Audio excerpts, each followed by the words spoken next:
Le 6 juin 1944, l'opération Overlord est lancée. Les forces alliées débarquent en Normandie. Le même jour, en Bretagne, l'insurrection débute également. Âgée de 19 ans, la résistante Anne-Marie Trégouët raconte cet épisode méconnu. Aujourd'hui âgée de 94 ans, Anne-Marie Trégouët Népéret est l'une des derniers témoins de cet épisode de l'histoire. 75 ans après, cette Morbihanaise, originaire du village de Loya, dans le nord-est du département, se souvient parfaitement de cette journée. Le 6 juin, les gens ont appris le débarquement grâce à la radio anglaise.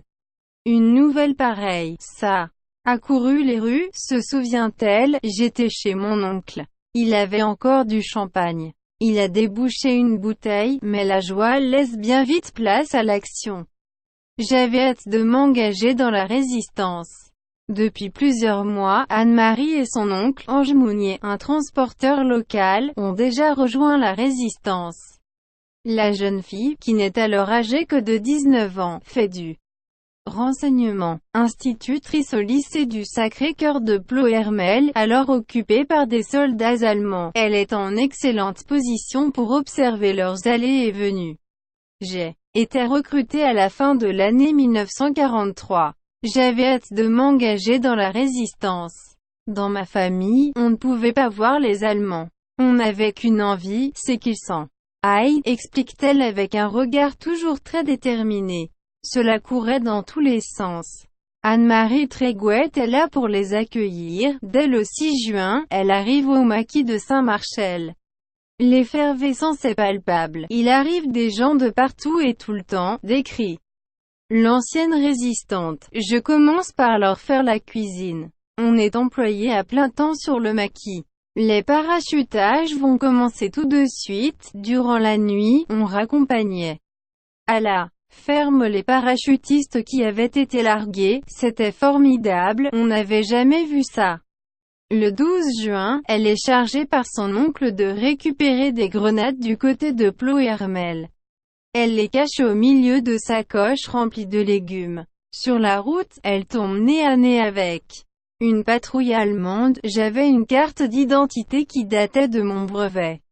Je faisais très jeune, on aurait dit une adolescente. Les soldats se sont passés ma photo et ont rigolé out le temps en me disant « Mademoiselle » et même « Bébé ». Ils m'ont finalement laissé passer. A-t-elle seulement eu peur? Je ne sais pas ce que c'est, répond-elle sans arrogance. Personne n'y parlait de la peur. Cela n'existe pas quand on est dans ces conditions-là. Les combats de Saint-Marcel. Anne-Marie ne le sait pas encore, mais elle s'apprête à vivre encore bien pire. Après plusieurs jours de rassemblement, une patrouille de la Feldgendarmerie de Ploërmel finit par découvrir le maquis au petit matin du 18 juin 1944. Un premier accrochage a lieu avec les résistants et les parachutistes. J'ai vu arriver les premiers morts. Quelle horreur! Je n'avais jamais vu celle-là. Ma vie, se rappelle la maquisarde. Toute la journée, les combats font rage, on a tout le temps été occupé. Je ne sais plus très bien à quoi, à courir de ferme en ferme, à envoyer des messages, à porter secours aux blessés. En fin de journée, face aux renforts allemands, les SAS et les FFI sont obligés de lever le camp et de se disperser dans la campagne. Anne-Marie quitte la Nouette en début d'après-midi et trouve refuge dans un village voisin. La jeune femme n'en a pas pour autant fini avec les combats de la libération. De retour dans les environs de Ploërmel, elle continue la lutte. Une nouvelle fois, elle manque de se faire arrêter par les Allemands, mais réussit à s'échapper en courant à travers champs. Son oncle n'aura malheureusement pas cette chance. Le 4 août 1944, il est tué lors d'un accrochage entre des filles et des soldats allemands en tentant de porter secours à l'un de ses camarades, le jour même de la libération de Ploërmel. Vous vous rendez compte, souligne Anne-Marie qui n'est jamais remise de la disparition de cet oncle. On ne peut pas se passer du passé.